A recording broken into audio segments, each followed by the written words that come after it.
আসসালামু আলাইকুম। আপনারা দেখছেন দ্য রিমার্কেবল মিডিয়া।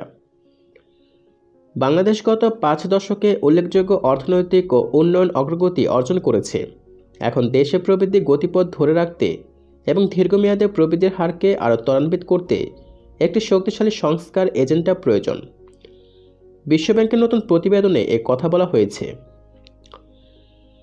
বৃহস্পতিবার অর্থাৎ 29 সেপ্টেম্বর রাজধানীর একটি হোটেলে আনুষ্ঠানিকভাবে প্রকাশে the country economic memorandum exchange of fabric identifies শীর্ষক প্রতিবেদনটিতে উচ্চ প্রবৃদ্ধির প্রধান বাধাগুলো চিহ্নিত এবং দ্রুত প্রবৃদ্ধি বজায় রাখার জন্য কার্যকরী সংস্কারের প্রস্তাব করা হয়েছে।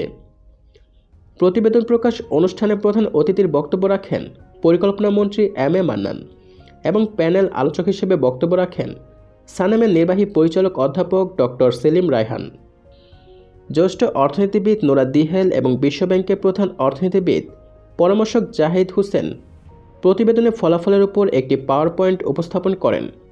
বন্ধুরা, বিশ্বব্যাংকের এই প্রতিবেদনের ব্যাপারে আপনাদের মন্তব্য অবশ্যই কমেন্টের মাধ্যমে জানিয়ে দিবেন এবং কম সময়ে বড় খবর পাওয়ার জন্য সাবস্ক্রাইব করুন দ্য রিমার্কেবল মিডিয়াকে।